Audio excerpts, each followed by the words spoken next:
அல்லேலூயா. அப்படியானால் சொல்லப்படுகிற செய்தியை நீங்கள் கவனமாய் கேளுங்கள். தேவ சித்தம் எது? எதை செய்தால் நாம் பரலோகத்துக்கு போவோம்? வேதம் தெளிவாய் சொல்லுகிறது. நீங்க நன்றாக கவனித்து பாருங்கள். முதலாவது கவனிங்க. ஸ்தோத்திரம் 1:2 தேவ சித்தம் என்ன? தேவ சித்தம் என்று சொல்றோமே, தேவ சித்தம் என்ன? எல்லா மனுஷரும் ரட்சிக்கப்படவும் சத்தியத்தை அறிகிற அறிவை அடையவும் அவர் சித்தம் உள்ளவராய் இருக்கிறார். தேவ சித்தம் எது சொல்லப்படுகிறது? எல்லாரும் ரட்சிக்கப்பட வேண்டும். அதுவே தேவ சித்தம். அல்லேலூயா சொல்லுவோமா? நான் மட்டும் இயேசுவை ஏற்றுக்கொண்டு ரட்சிக்கப்பட்ட போதாது. எல்லாரும் என் மூலமா அநேகர் இயேசுவை ஏற்றுக்கொண்டு ரட்சிக்கப்படணும். என் மூலமாக அநேக ஆத்துமாக்கள் பரலோகத்துக்கு வரணும். நான் மட்டும் பரலோகம் போனா போதாது. நான் அநேகரை ரட்சிப்புகள் நடத்தணும். ஆமென் சொல்லுமா? அல்லேலூயா. அப்ப பிதாவின் சித்தம் என்ன? எல்லாரும் ரட்சிக்கப்பட வேண்டும் என்பதுதான் தேவ சித்தம். இந்த தேவ சித்தத்தை செய்கிறவன் தான் பரலோகத்துக்குள்ள பிரவேசிப்பான். ஆமென் சொல்லுமா? அல்லேலூயா. நீங்கள் ரட்சிக்கப்பட்டு இருக்கிறீர்களா? ரட்சிக்கப்பட்டது உண்மையானால் நீங்கள் ஸ்தோத்திரம் பாவத்திலிருந்து சாபத்திலிருந்து வெளியே வர வேண்டும். கர்த்தருக்கு ஸ்தோத்திரம். இஸ்ரவேல் ஜனங்களை குறித்து வேதம் சொல்லுகிறது. இஸ்ரவேல் ஜனங்கள் 430 வருஷம் அடிமைத்தனத்தில் இருந்தார்கள். அவர்களுக்கு விடுதலை இல்லை, அவர்களுக்கு நியாயம் இல்லை, அவர்கள் ஒடுக்கப்பட்டார்கள். அவர்களுடைய வாழ்க்கையில சந்தோஷம் இல்லை, சமாதானம் இல்லை. அடிமைத்தனத்தில் முறையிட்டுக் கொண்டிருந்தார்கள். இந்த முறையிடுதலை ஆண்டவர் கேட்டார். மோசேயை அனுப்பினார். எகிப்துக்கு அனுப்பி இந்த லட்சக்கணக்கான கர்த்தருடைய ஜனங்களை ஆண்டவர் வெளியே கொண்டு வந்தார். அல்லேலூயா. எகிப்திலிருந்து வெளியே புறப்பட்டு வந்ததுதான் ரட்சிப்பு. நீங்கள் நானும் சமுதாயத்திலிருந்து, சமுதாய கட்டு, சாதி கட்டு, பாவக்கட்டிலிருந்து வெளியே வருவதுதான் ரட்சிப்பு. அல்லேலூயா. எகிப்திங்கிற அடிமைத்தனத்திலிருந்து வெளியே வரணும். ஆமென். எந்த பாவத்திற்கு அடிமை இல்லாதபடி எல்லா பாவத்திலிருந்து நாம் மீட்கப்பட வேண்டும். அல்லேலூயா சொல்லுவோம். அல்லேலூயா. ஒரு மனுஷனும் தானாக கிறிஸ்தவனாக மாற முடியாது. ஒருவனை தேவன் தொடாவிட்டால் ஒருவனும் தானாய் கிறிஸ்தவனாய் மாற முடியாது. அல்லேலூயா சொல்லுமா? நீங்க ரட்சிக்கப்பட்ட உண்மையானால் கர்த்தர் தான் உன்னை தொட்டு இருக்கிறார். கர்த்தர் தொடாம நீங்கள் இந்த இடத்துக்கு வரவில்லை. அல்லேலூயா. தேவனால் தொடப்பட்ட மனுஷன் ரட்சிக்கப்படுகிறான். தேவனால் தொடப்பட்ட மனுஷன் பாவ சாபத்திலிருந்து விடுவிக்கப்படுகிறான். ஆண்டவருக்கு மகிமையுண்டாவதாக. தானாய் கிறிஸ்தவனாக வருகிறவன் ஒருபோதும் நிலைத்திருக்க மாட்டான். அவன் இடைவெளியிலே ஓடி போவான். ஆனால் தேவனால் தொடப்பட்ட மனிதன், அவன் ரட்சிக்கப்பட்டவன், அவனை ஒரு நாளும் அசைக்க முடியாது. கர்த்தருக்கு ஸ்தோத்திரம். ஒரு மனுஷனும் ஒரு மனுஷனை மாற்ற முடியாது. எந்த மனுஷனையும் மதத்திலிருந்து இன்னொரு மதத்துக்கு மாற்ற நம்மளால முடியாது. பிரைஸ் லார்ட் சொல்லுமா? அல்லேலூயா. ஒரு முஸ்லிமை நாம் கிறிஸ்டியனா மாற்ற முடியாது. ஒரு இந்துவை சாதாரணமாய் கிறிஸ்தவனை மாற்ற முடியாது. மாற்றுகிறவர் இயேசு. அநேகர் சொல்றாங்க கிறிஸ்தவனை மாத்தி விட்டாங்க என்று சொல்லி மனிதன் மேல பழி சுமத்துறாங்க. என்னை மாத்தினது மனுஷன் அல்ல, இயேசு என்னை மாத்தினார். நான் மதம் மாறல, மனம் திரும்பினேன். அல்லேலூயா சொல்லுமா? அல்லேலூயா. ஒரு மனுஷனும் தானாய் கிறிஸ்தவனாய் வாழ முடியாது. தானாக எந்த ஒரு சலுகை கொடுத்தோ அல்லது ஏதாவது ஒரு ஸ்தோத்திரம் பணத்தை கொடுத்தோ யாரையும் மாற்ற முடியாது. அப்படி பணத்துக்காக மாறினவங்க அவங்க இடையில காலியா போயிடுவாங்க. தேவனால் தொடப்பட்ட மனுஷனும் அவன் முடிவு பரியந்தம் நிலைநிற்பான். அவனே ரட்சிக்கப்படுவான். முடிவு பரியந்தம் நிலைநிற்பவன் ரட்சிக்கப்படுவான் என்று சொல்லுகிறது. அல்லேலூயா சொல்லுமா? அல்லேலூயா. சங்கீதம் 3:8 வாசிக்கிறோம். ரட்சிப்பு மனுஷனுடையது அல்ல, ரட்சிப்பு கர்த்தருடையது. ஆமென். நம்ம ரட்சித்தது மனிதனா? ரட்சிப்பு கர்த்தருடையது. தேவனுடைய ஆசீர்வாதம் ஜனத்தில் இருப்பதாக. ரட்சிப்பு கர்த்தருடையது சொல்லப்படுறது. எந்த மனுஷனையும் மாற்ற நம்மளால முடியாது. கர்த்தர் தான் ஒரு மனிதனை மாற்றுகிறார். அல்லேலூயா. மனம் திரும்ப செய்கிறார், விடுதலை கொடுக்கிறார். பாவத்திலிருந்து, அடிமைத்தனத்திலிருந்து தேவன் விடுதலை கொடுக்கிறார் இயேசு. கர்த்தருக்கு ஸ்தோத்திரம். ரட்சிப்பு என்றால் விடுதலை. சொல்லுங்க, ரட்சிப்பு என்றால் என்ன? விடுதலை. எதிலிருந்து விடுதலை? பாவத்திலிருந்து விடுதலை, அப்புறம் சாபத்திலிருந்து விடுதலை, அப்புறம் நோயிலிருந்து விடுதலை. பக்கத்துல பார்த்து சொல்லுங்க, நீங்க ரட்சிக்கப்பட்டீர்களா? என்ன சொல்றாங்க? இல்லைன்றாங்களோ? உண்மையிலே ரட்சிக்கப்பட்டிருக்கீங்களா? பொய் சொல்றீங்களா? ஸ்தோத்திரம். ரட்சிக்கப்பட்டது உண்மையானால் இனி வருகிற செய்தி நீங்க கவனிச்சு பாருங்க. இதெல்லாம் உங்களோட வாழ்க்கையில் இருக்கிறதா பார்த்து சோதித்து ஆராய்ச்சி பார்த்துங்க. நீங்க ரட்சிக்கப்பட்ட பிள்ளைதானா? கர்த்தருக்கு ஸ்தோத்திரம் உண்டாவதாக. ரட்சிப்பு எப்படி வருகிறது? எபேசியர் 2:8 வாசிக்கிறோம். ரட்சிப்பு எப்படி வருகிறது? எபேசியர் 2:8, கிருபையினாலே விசுவாசத்தை கொண்டு ரட்சிக்கப்பட்டீர்கள். நோட் பண்ணி பாருங்க. இது உங்களால் சொல்லல. எந்த ஒரு மனுஷனையே யாரையும் மாற்றவே முடியாது. இது உங்களால் உண்டானது அல்ல. இது தேவனுடைய ஈவு. ஆண்டவர் நம்மிடத்து இரக்கத்தினால, நம்மிடத்து கிருபையினால அவருடைய பிள்ளையாய் மாறி இருக்கிறோம். அவர் நம்மை தெரிந்து கொண்டார். தாயின் கருவில் உருவாகும் முன்னே இது என்னுடைய மகன் என்று அவரால் முன்குறிக்கப்பட்டவர்கள் ரட்சிக்கப்படுகிறார்கள். அல்லேலூயா சொல்லுவோமா? அல்லேலூயா. இது உங்களால் உண்டானதல்ல, இது தேவனுடைய ஈவு. அவருடைய ஈவை நாம் பெற்றிருக்கிறோம். அவருடைய கிருபையினாலே ரட்சிக்கப்பட்டிருக்கிறோம். நம்முடைய திறமை அல்ல, நம்முடைய நீதி அல்ல, நம்முடைய அறிவு அல்ல. ஸ்தோத்திரம். அல்லேலூயா. பணத்தினால் அல்ல, ஏதோ ஒரு மனுஷனால் அல்ல, கர்த்தரால் நாம் தொடப்பட்டு நான் இயேசுவை ஏற்றுக்கொண்டிருக்கிறேன். நான் ரட்சிக்கப்பட்டிருக்கிறேன். அல்லேலூயா சொல்லுவோமா? ரட்சிப்பு எப்படி வருகிறது? 1 யோவான் 1:7 வாசிக்கிறோம். இயேசு கிறிஸ்துவுடைய ரத்தம் சகல பாவங்களை நீக்கி நம்மை சுத்திகரிக்கிறது. இயேசுவின் ரத்தம், தேவனுடைய வார்த்தை நமக்கு ரட்சிப்பை தருகிறது. ஆமென். இயேசுவின் ரத்தத்தை உங்க மேல் தெளிக்கும் பொழுது உங்கள் பாவ, சாபம், நோய் எல்லாம் உங்களை விட்டு விலகிறது. இது பெரிய ரட்சிப்பு. ஹல்லேலூயா. அவருடைய வார்த்தை அனுப்பி அவர் குணமாக்குகிறார். வேதம் சொல்லுகிறது. கர்த்தருக்கு ஸ்தோத்திரம். ஞானஸ்நானம் பெற்று அவருடைய பிள்ளையாய் அவர் ஒருவருக்கு சொந்தமாய் ஒப்பு கொடுப்பதுதான் ரட்சிப்பு. நீங்க மனம் திரும்பி ஞானஸ்நானம் பெற்று அவருடைய பிள்ளையாய் அவருக்கு சொந்தமாய் முற்றிலும் அர்ப்பணிப்பதுதான் ரட்சிப்பு. அல்லேலூயா. ஞானஸ்நானம் யாரெல்லாம் பெற்றீங்க? ஞானஸ்நானம் பெற்றவர்கள் அல்லேலூயா சொல்லுங்க. அல்லேலூயா. ஞானஸ்நானம் பெற்றவங்க என்கிட்ட ஞானஸ்நானம் எத்தனை பேர் வந்தீங்க? ஏன்ட்ட ஞானஸ்நானம் பெற்றீங்க? பரவாயில்ல, நிறைய முக்காவாசி முழுவதும் இருக்கீங்க. ஏன்ட்ட ஞானஸ்நானம் எடுத்துட்டு நீங்க ஆசிரியப்பட்டிருக்கீங்க. ஆண்டவர் காப்பாற்றிட்டு வராரு. பிரைஸ் லார்ட் சொல்லுங்க. அல்லேலூயா. அல்லேலூயா. அல்லேலூயா. பாருங்க, ஞானஸ்நானம் பெற்ற அன்னைக்கு உங்களுக்கு என்ன உண்டானது? அந்த அனுபவம் என்ன தெரியுமா உங்களுக்கு? ஞானஸ்நானம் பெறும்போது எனக்கு என்ன வந்துச்சு அனுபவம்? ஸ்தோத்திரம். ஒரு புதிய உலகத்தை நான் பார்த்தேன். வானம் திறந்திருப்பதை நான் பார்த்தேன். என் வாழ்க்கை முற்றிலும் மாறுவதை நான் உணர்ந்தேன். அல்லேலூயா.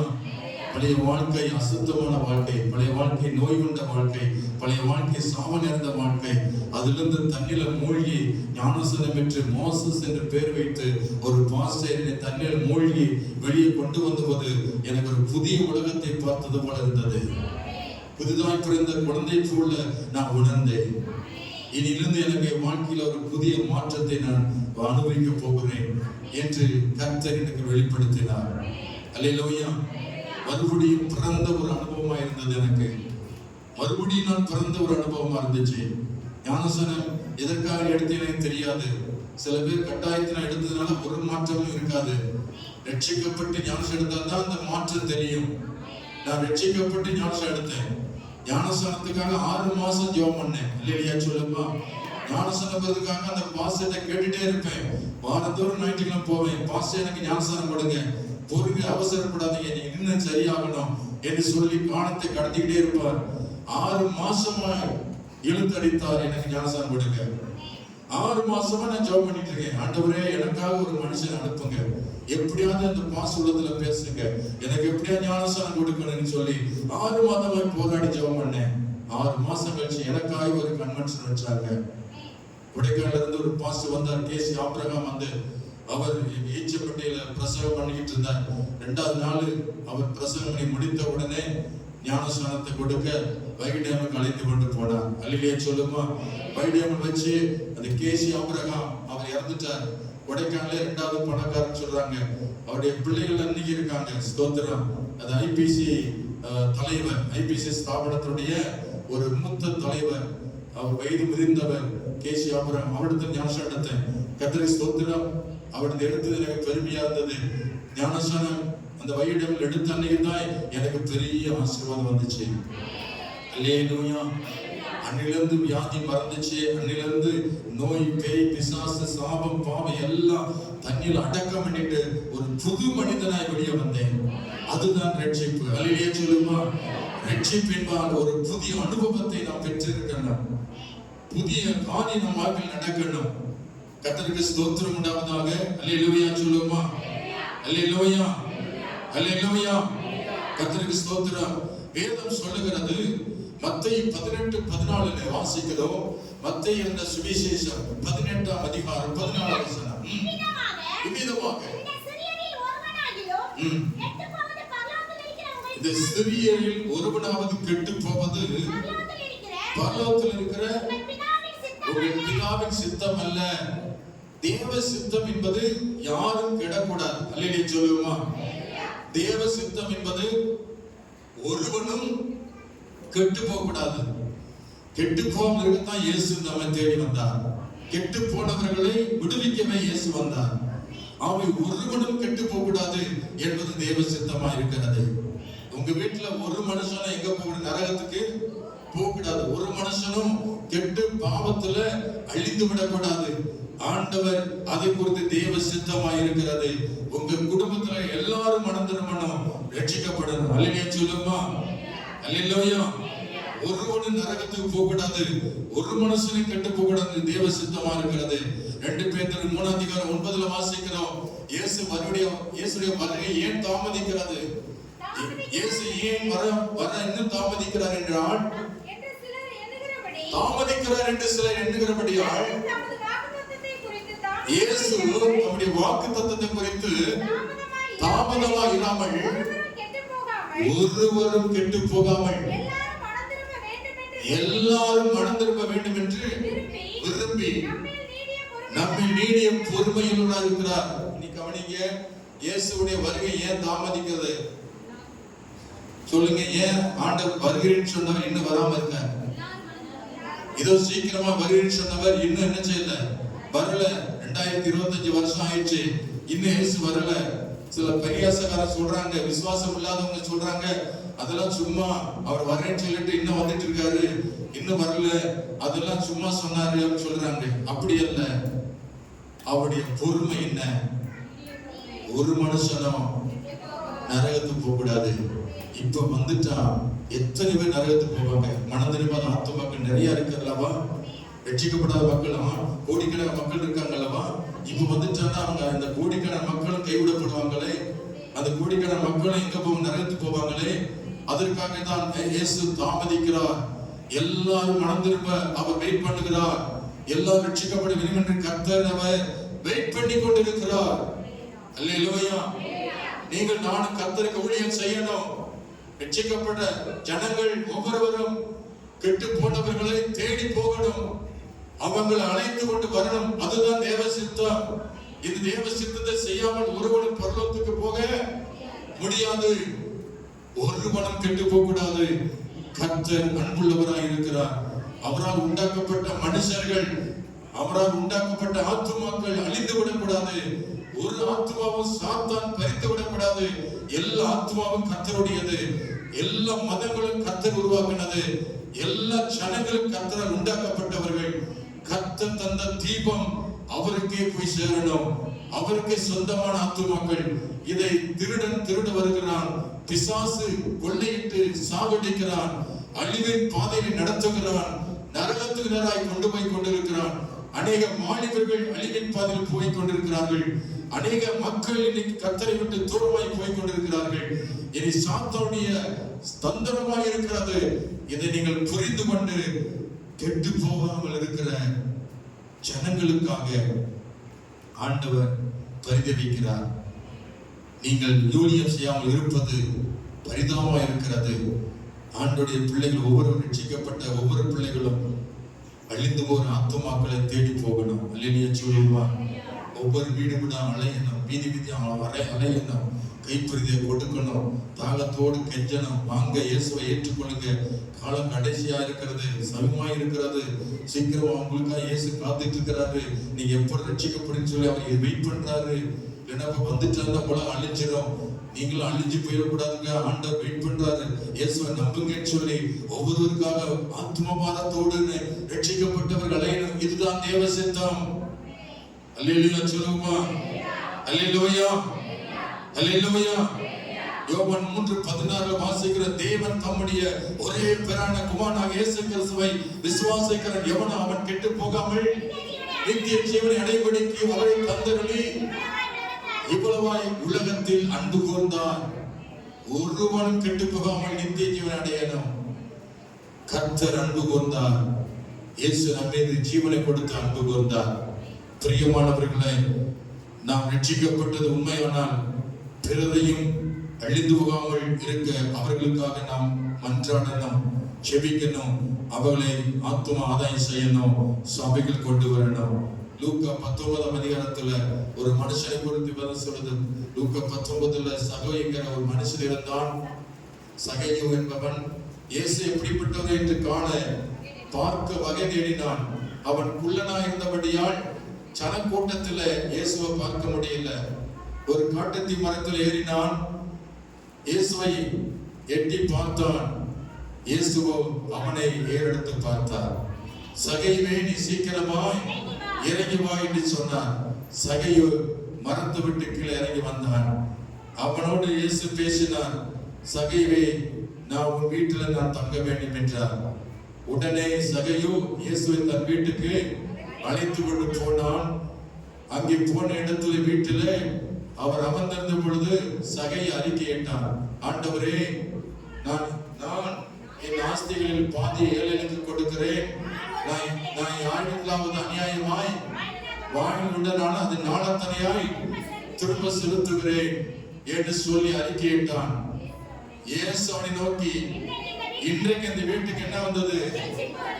அந்த பாவத்திலிருந்து விடுதலை, அந்த அவன் செய்த பாவத்தை அறிக்கையிட்டு விட்டு விடுகிறான். அவன் செய்த பாவம் பண ஆசை. பணத்துக்கு அடிமையா இருந்தான். அநியாயமாய் பணத்தை சுருட்டினான். அநியாயமாய் ஏழைகளை ஏமாற்றினான். ஆனா இயேசு வந்தபோது அவனை ரட்சித்தார். அவனை ரட்சித்த போது பாவத்திலிருந்து அவனால் இருக்க முடியல.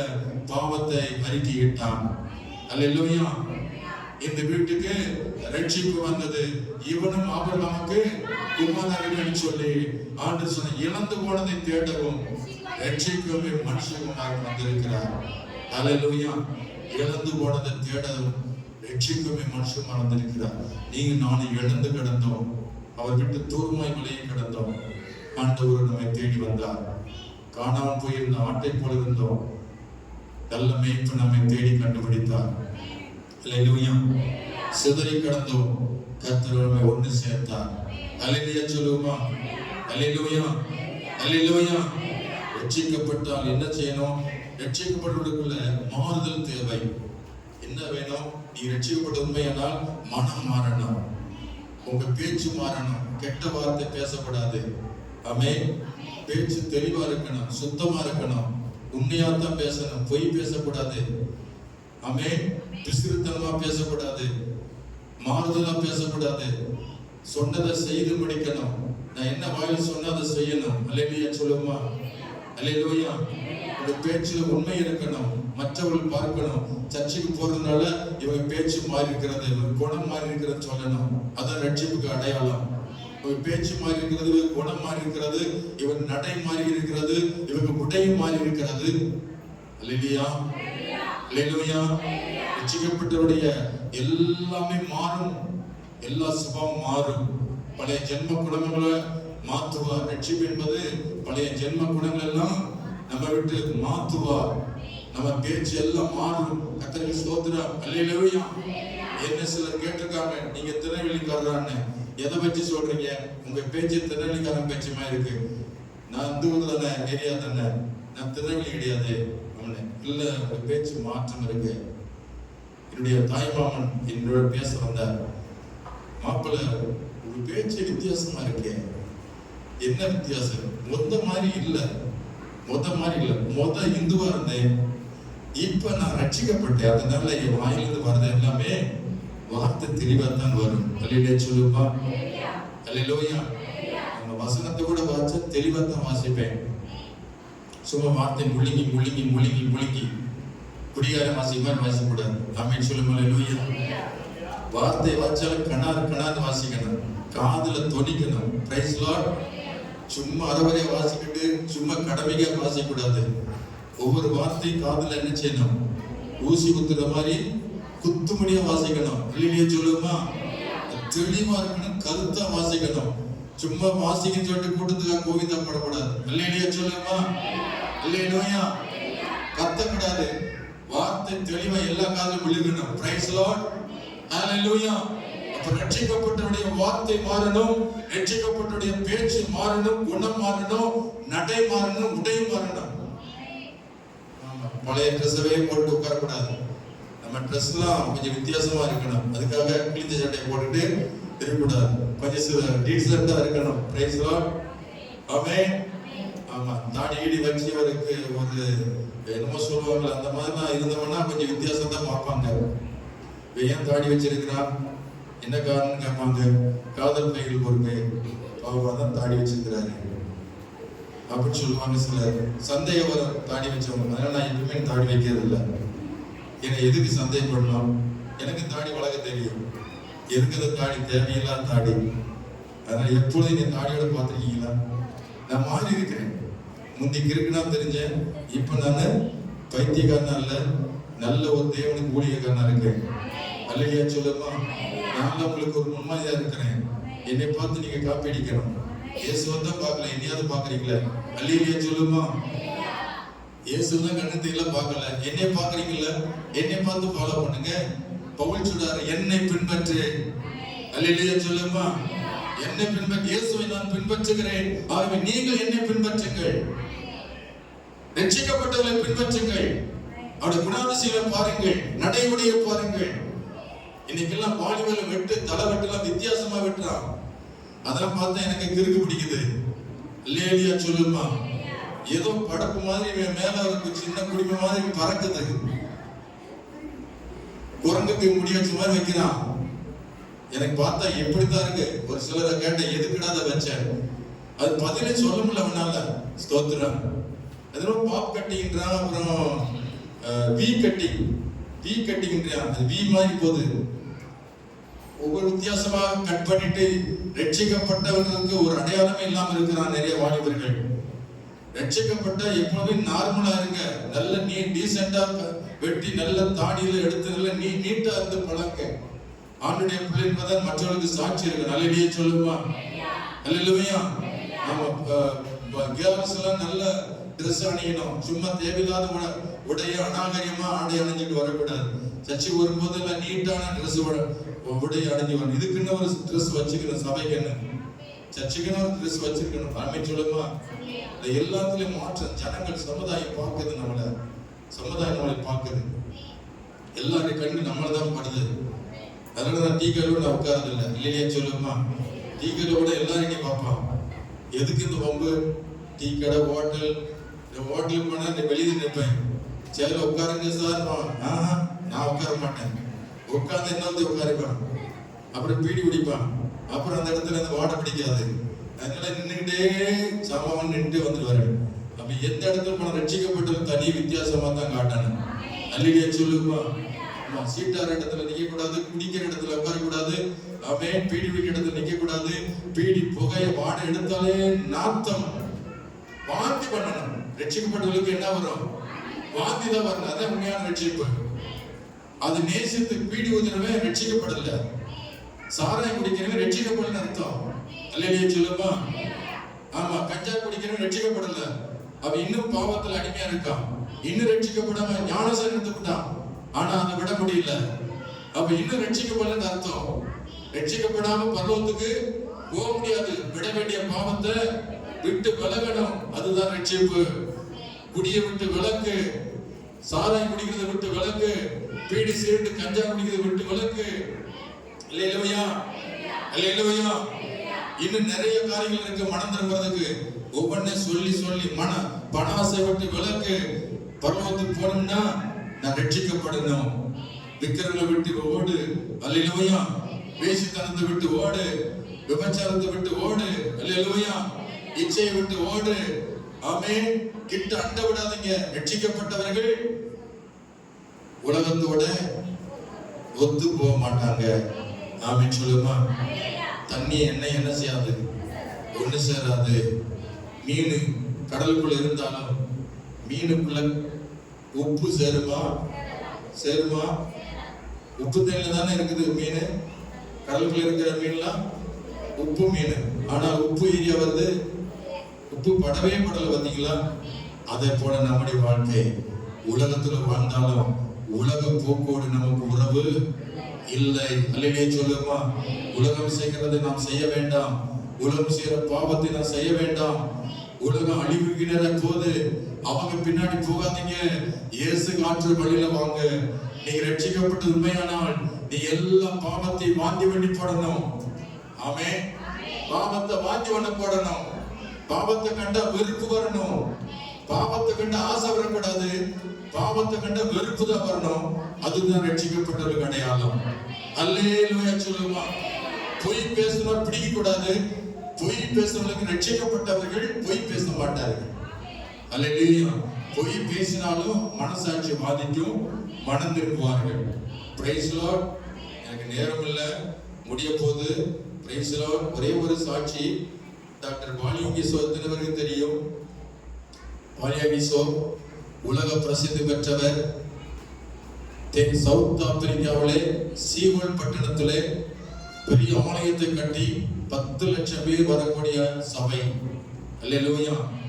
எழுப்புதலுக்கு காரணமாக இருந்த டாக்டர் பாலியங்கிசோ அவருடைய சாட்சியை நான் பார்த்தேன். அவர் எப்படி ரட்சிக்கப்பட்டார் என்று பார்த்த போது அவர் ஒரு புத்த மதத்தை சேர்ந்தவர். அல்லேலூயா, அல்லேலூயா. அவர் தாய் தகப்பனை எல்லாம் அந்த குடும்பமே புத்த மதம். இயேசு யாருன்னு தெரியாது. வாலிபனா இருந்தபோது பாலியங்கிசோ இயேசுவை ஏற்றுக்கொண்டார்களா? இயேசுவை ஏற்றுக்கொண்டது வீட்டுக்கு பிடிக்கல. வீட்டார் எல்லாரும் வெறுப்பாய் பார்த்தார்கள். பாலியங்கிசோ குடும்பத்தோடு சமாதானம் இருக்க முடியல. எல்லாரும் அவரை பகைத்தார்கள், வெறுத்தார்கள், அவரை நேசிக்கவில்லை. எனவே பாலியங்கிசோ வீட்டை விட்டு வெளியேற்றப்பட்டார். Praise the Lord. அல்லேலூயா. வெளியே சென்றவர் ஒரு சபையோடு இணைந்து ஊழிய அழைப்பை பெற்று வேதாந்த கல்லூரியில் சேர்ந்தார். ஊழியத்திற்கு படித்தார் பைபிள் காலேஜில். அப்பொழுது அவருடைய எண்ணம் எல்லாம் தன் தாய் தகப்பன்மார் ரட்சிக்கப்பட வேண்டும். அல்லேலூயா சொல்லுமா? வீட்டை விட்டு வெளியே போனாலும் அம்மாவையும் அப்பாவையும் அவர் மறக்கல, கூட பிறந்தல மறக்கல. அவங்களுக்காக ஒவ்வொரு நாள் ஜெபம் பண்ணி கொண்டே இருந்தாராம். ஆமென் சொல்லுமா?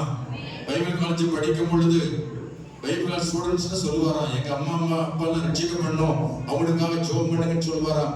இவரும் ஜெபம் பண்ணுவாராம். ஒரு வருஷம் ஆச்சு, லெட்டர் போடுவாராம், பதில் வராதாம். தாய் தகப்பன் எந்த பதில் சொல்ல மாட்டாங்களாம். ஒரு வருஷம் கடந்து போயிட்டு ஆண்டவர்கிட்ட சொல்லி ஜெபம் பண்ணாராம். அப்போஸ்தலர் நடவடிக்கைகள் 16:31 வசனம். அப்போஸ்தலர் 16:31 வசனம். நானும் என் வீட்டார் என்றால் கர்த்தரையே, அப்படியே போட்டிருக்கு, கர்த்தராகிய இயேசுவை விசுவாசி, அப்பொழுது நீயும் உன் வீட்டாரும் ரட்சிக்கப்படுவீர்கள் போட்டிருக்கு. இந்த வார்த்தையில கை வைத்து ஜெபம் பண்ணாராம். இதை வாக்குத்தத்தமா பிடித்துக் கொண்டு, ஆண்டவரே என் வீட்டார் ரட்சிக்கப்படுவீர்கள் போட்டிருக்கு, என்னுடைய அம்மா அப்பாவை எப்படியாவது நீ ரட்சிக்கணும் தொடரணும் என்று சொன்னாரா? அல்லேலூயா. தகப்பனார் ஒரு சிறிய தொழில் செய்கிறவர், துணி வியாபாரம் பண்ணுகிறவர். ஆகவே 2வது வருஷத்துல தகப்பனார் உடல் மெலிந்து போனார், தொழில் நஷ்டமடைந்தது. அவர் சொந்த ஊரை விட்டு அவர் சீகோல் என்ற பட்டணத்துக்கு வந்தார் தொழில் செய்ய. அங்க மகன் இருப்பது தெரியாது, ஆனால் தகப்பனார் வந்திருப்பது மகனுக்கு தெரிந்தது. தொழில் செய்ய தகப்பனார் இங்க வந்திருக்க என்று கேள்விப்பட்ட போது டாக்டர் பாலியனிசோ மாணவனா இருந்த போது போய் பார்த்தாராம். அப்பா பார்த்தபோது அவர் கண்ணீர் வெடித்தாராம். எதற்கு கண்ணீர் வெடிச்சார் தெரியுமா? ஒன்னாலதான் என் குடும்பமே கட்டு போச்சு. அவர் எதை மணந்திருப்பார், ரட்சிக்கப்படான்னு சொல்லி நினைச்சாரா? ஆனா அவர் அழுதது இந்த மகனை நினைச்சு அழுதாராம். எதுக்கு? நீ மதம் மாறினதுனால என் குடும்பம் கெட்டு போச்சு, புத்த மத ஆவி விளையிருச்சு, வீட்டுல எந்த நன்மை இல்லை, தொழில் நஷ்டம் அடைஞ்சிச்சு, எனக்கு சுகம் இல்லை, நான் இப்ப தற்கொலை பண்ண போறேன். தற்கொலை பண்ண பின்னாடி நான் கைவிட்ட உங்க அம்மாவையும் பிள்ளைகளை நீ தான் பார்த்துக்கணும் என்று சொன்னாராம். அல்லேலூயா சொல்லுமா, அல்லேலூயா. இப்படி சொல்லிட்டு ஒரு சிறு தொழில் செய்து கொண்டிருக்கிறார். ஸ்டூடெண்ட்ஸ் எல்லாம் ஹெல்ப் பண்றாங்க. அப்பா என்று தெரிஞ்ச உடனே பாலியன்ஸோ கூட படிச்ச ஃப்ரெண்ட்ஸ் எல்லாம் ஹெல்ப் பண்ணி அந்த துணிமணிகள் விற்பதற்கு உதவி செய்கிறார்கள். அப்பொழுது இந்த பாலியன்ஸோ அப்பா சொன்னாரா, அப்பா ஒரு முறையாவது நான் போகிற சர்ச்சுக்கு வந்துட்டு போங்க, ஒரு முறை வந்துட்டு போங்க அப்படின்னு கேட்கிறார். அவரு இவங்க செய்த நன்மை நிகழ்ச்சி பார்த்து யாருன்னு தெரியாது, நமக்கு நன்மை செய்யறாங்க, சரி இவங்க பின்னாடி ஒரு நாள் போய் பார்ப்போம் என்று ஆலயத்துக்கு போனாராம். ஆலயத்துல போய் உட்கார்ந்து இருந்தாராம். அங்கே எல்லா மாணவர்கள் உட்கார்ந்து தேவனை ஆராய்ச்சிட்டு இருக்கிறாங்க. அமெரிக்கா தேசத்துல ஒரு மிஷனரி வந்து ஆங்கிலத்துல அவர் பிரசங்கம் பண்ணி கொண்டிருந்த பொழுது இந்த பாலியங்கிசோ டிரான்ஸ்லேட் பண்ணி கொண்டிருந்தாராம்.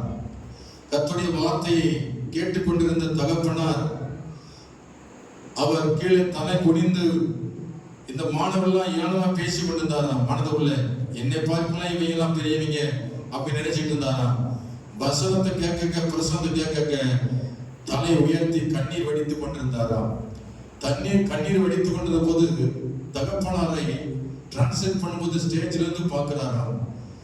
இவர் நினைத்தாராம், மனம் தெரிவிப்பாரா, இதுக்கு அழுகிறாரு, ஒருவேளை சாக போறதுக்கு அழுவாரா அல்லது என்ன நினைச்சு அழுவாரா என்னன்னு தெரிஞ்சு ஆராதனை முடிச்சுட்டு தகப்பனாரை விசாரிச்சாரா, அப்பா எதுக்கு அழுதீங்க அப்படி கேட்டபோது அவர் சொன்னாராம், நான் எதோ நினைச்சேன், ஆனால் பிரசங்கம் நடக்கும் போது இயேசுடைய ஒரு ஒளி என் கண்ணில் பட்டது. அல்லேலூயா. அவர் என்னோட பேசினார், நீ எது வரைக்கும் இன்னும் கடினப்படுத்துவாய் என்று சொல்லி இயேசு என்னோட பேசினார். அவர் பேசின நிமிஷத்துல எனக்கு சமாதானமா இருக்கு, ஒரு சந்தோஷத்தை உணர்றேன், ஒரு மகிழ்ச்சி உணர்றேன்னு சொன்னாராம். அப்பொழுது இயேசுவை ஏற்றுக்கொண்டு அவருக்கு ஞானஸ்நானம் கொடுக்கப்பட்டது. அவர் பெற்ற சந்தோஷத்தை அவர் சொந்த கிராமத்துக்கு போய் அவங்க மனைவிக்கு சொல்லி கூட பிறந்த எல்லாத்தையும் சொல்லி எல்லாரும் மனம் திரும்பி ரட்சிக்கப்பட்டார்களாம். அல்லேலூயா சொல்லுமா, அல்லேலூயா. இன்னைக்கு அவருடைய சாட்சி அது உலகமெங்கும் பரவி இருக்கிறது.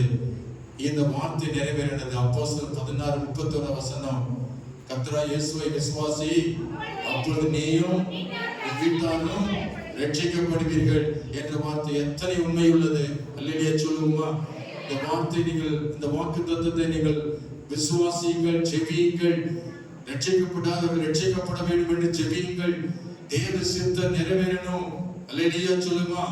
பரலோகத்திலே உடைய சித்தம் செய்யப்படுவது போல பூமியிலே உடைய சித்தம் செய்யப்படுவதாக என்ற வார்த்தை உங்க குடும்பத்துல தேவ சித்தம் நிறைவேறணும். உங்க கிராமத்துல ரட்சிக்கப்படணும். நீங்க இருக்கிற வீதியில் இருக்கிற ஜனங்கள் ரட்சிக்கப்படணும். அதுதான் தேவ சித்தம். தேவ சித்தம் நிறைவேற்றினால் நீங்கள் பரலோகம் போவீர்கள். அல்லேலூயா சொல்லுவோமா. கர்த்தருக்கு நீங்கள் ஒப்பு கொடுக்கிற ரட்சிப்பின் அடையாளம் என்ன? நீங்க சபைக்கு வருவது அடையாளமா இருக்கிறது, நீங்க ஜெபிப்பது அடையாளமா இருக்கிறது, நீங்கள் பைபிளை வாசிப்பது அடையாளமா இருக்கிறது. நீங்கள் கர்த்தருக்கு ஸ்தோத்திரம் ஊழியம் செய்வது ரட்சிக்கப்படுறதுக்கு அடையாளம் இருக்கிறது. ரட்சிக்கப்பட்டவர்கள் ஜெபித்துக் கொண்டிருப்பார்கள், ரட்சிக்கப்பட்டவர்கள் பைபிளை வாசிப்பார்கள், ரட்சிக்கப்பட்டவர்கள் சபைக்கு போகாமல் இருக்க மாட்டார்கள், ரட்சிக்கப்பட்டவர்கள் கர்த்தருக்கு ஊழியம் செய்வார்கள். நீ ரட்சிக்கப்பட்டவர்கள் தானா? அப்படியானால் மற்றவர்கள் ஒருவரும் அழிந்து போகக்கூடாது என்று நீங்கள் நினைத்து பார்த்து மற்ற ஆத்மாக்களுக்காக கண்ணீர் வடித்து அவளுக்காக நீங்கள் வேதனைப்படுங்கள், அவளுக்காக ஜெபியுங்கள். உங்க மூலம் ஆத்மா மனம் திரும்பட்டும், ரட்சிக்கப்படட்டும். ரட்சிக்கப்படுவது தேவ சித்தம். எல்லாரும் கடிச்சா வாசித்து முடிக்க போறோம். யோசுவா 24 அதிகாரம் 14-15. எனக்கு நேரம் ஆகிவிட்டது. சரியான 9:30 ஆகின 5 நிமிஷம் இருக்கு. ஸ்தோத்திரம். யோசுவா 24 அதிகாரம் 14-15 பாருங்கள். ஆகையால் நீங்கள் கர்த்தருக்கு பயந்து அவரை உண்மையும் உத்தமமாய் சேவித்து உங்கள் பிதாக்கள் நதிக்கு அப்புறத்திலும் எகிப்திலும் சேவித்த தேவர்களை அகற்றிவிட்டு கர்த்தரை சேவியுங்கள். கர்த்தரை சேவிக்கிறது உங்கள் பார்வைக்கு ஆகாதாய் கண்டால் பின்ன யாரை சேவிப்பீர்கள் என்று இன்று தெரிந்து கொள்ளுங்கள். நதிக்கு அப்புறத்தில் உங்கள் பிதாக்கள் சேவிக்க தேவர்களை சேவிப்பீர்களோ, நீங்கள் வாசம் பண்ணுகிற தேசத்து குடிகளாகிய எமோரியின் தேவர்களை சேவிப்பீர்களோ, நானும் என் வீட்டாரும் என்றால் கர்த்தரையே சேவிப்போம் என்றார். அல்லேலூயா, அல்லேலூயா. எல்லாரும் நாங்கள் படித்து ஒப்பு கொடுப்போம். ஆண்டவரே, ரட்சிக்கப்படுவதுடைய சித்தம். நான் ரட்சிக்கப்படணும், மற்றவர்கள் ரட்சிக்கப்படணும். ஒருவனும் கெட்டு போவது தேவ சித்தம் அல்ல. தேவ சித்தத்தை நான் நிறைவேற்றுவேன். எத்தனை பேர் ஒப்பு கொடுக்க போறீங்க? தேவ சித்தத்துக்கு ஒப்பு கொடுங்க. ஆண்டவரே, உங்களுடைய சித்தத்தை நான் நிறைவேற்ற இதோ என்னை ஒப்பு கொடுக்கிறேன். எத்தனை பேர் முன்னாடி வாரீங்க? ஒப்பு கொடுக்க. எத்தனை பேர் ஒப்பு கொடுக்குறீங்க? ஆண்டவரே, என் மூலம் அநேக ஜனங்கள் ரட்சிக்கப்படணும்.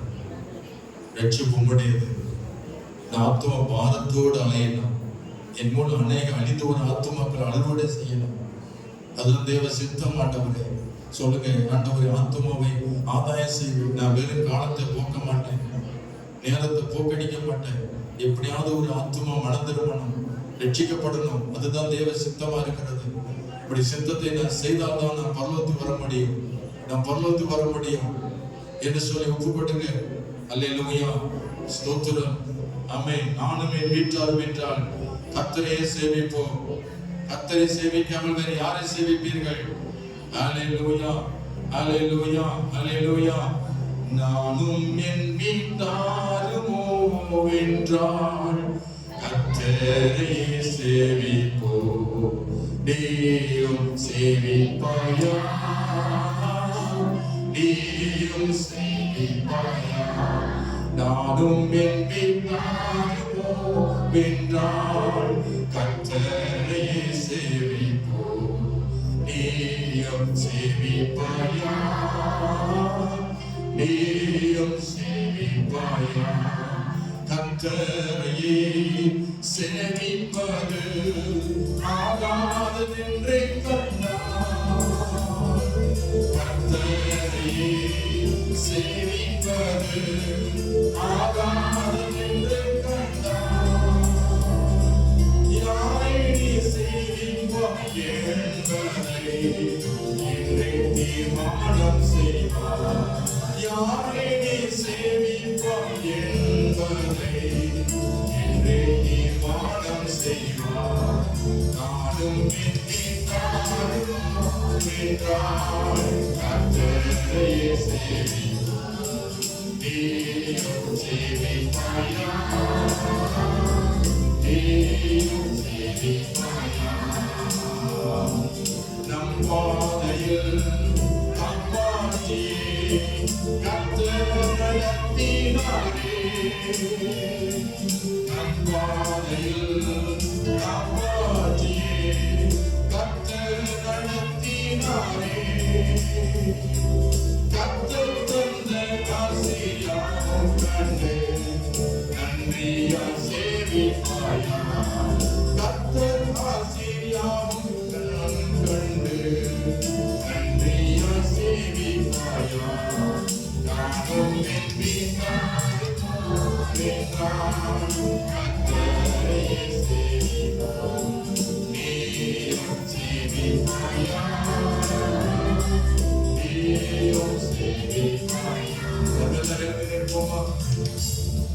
எல்லாம் எழுந்து நிற்போம். நீங்க ரட்சிக்கப்பட்டவர்களாக இருக்கிறீர்கள். ஒரு மனிதனு கெட்டு போவது தேவ சித்தம் அல்ல. தேவ சித்தம் எல்லாரும் மனம் திரும்ப வேண்டும், எல்லாரும் சத்தியத்தை அறிகிற அறிவை அடைய வேண்டும் என்பது தேவ சித்தமா இருக்கிறது. இந்த தேவ சித்தத்தை நிறைவேற்ற புறப்படுங்கள். அன்பின் பரலோகத்தின் பிதாவே இயேசுவே, இந்த காலை வேளைக்காக ஜெபிக்கிறோம். கர்த்தரோட பேசினுடைய வார்த்தைக்காக ஸ்தோத்திரம். ஒவ்வொருவரை நீர் அழைத்தவர் உண்மையுள்ளவர். ஒவ்வொருவரை நீர் ஆசீர்வதித்து அனுப்பும். தேவ தயவு கிருபை இரக்கம் யாவும் உடைய பிள்ளைகளுக்கு தாரும். ஆசீர்வதி மைப்படுங்க. உடைய சித்தத்தை நிறைவேற்றும்படியாய் ஒவ்வொருவருக்கும் கிருபை செய்ய இயேசு கிறிஸ்துவின் நாமத்தில் ஜெபிக்கிறோம் நல்ல பிதாவே, ஆமென். என் ஆத்துமாவே கர்த்தரை ஸ்தோத்திரி, எங்கள் பரிசுத்த நாமத்தை ஸ்தோத்திரி. என் ஆத்துமாவே கர்த்தரை ஸ்தோத்திரி. கர்த்தர் செய்த சகல வல்லமையுள்ளவரே, ஆமென். நம்முடைய கர்த்தராகிய இயேசு கிறிஸ்துவின் கிருபையும் பிதாவாகிய தேவனுடைய அன்பும் பரிசுத்த ஆவியானவருடைய ஐக்கியமும் சந்தோஷமும் சமாதானமும் நம்முடைய கர்த்தராகிய இயேசு கிறிஸ்துவின் வருகை பரியந்தம் நம் அனைவரோடு இருப்பதாக. ஆமென். அல்லேலூயா, அல்லேலூயா, அல்லேலூயா. கர்த்தருக்கு ஸ்தோத்திரம். கர்த்தர் ஒருவரை ஆசீர்வதிப்பாராக. திருவிழா எடுக்கிறவர்கள் முன்னாடி வாருங்கள்.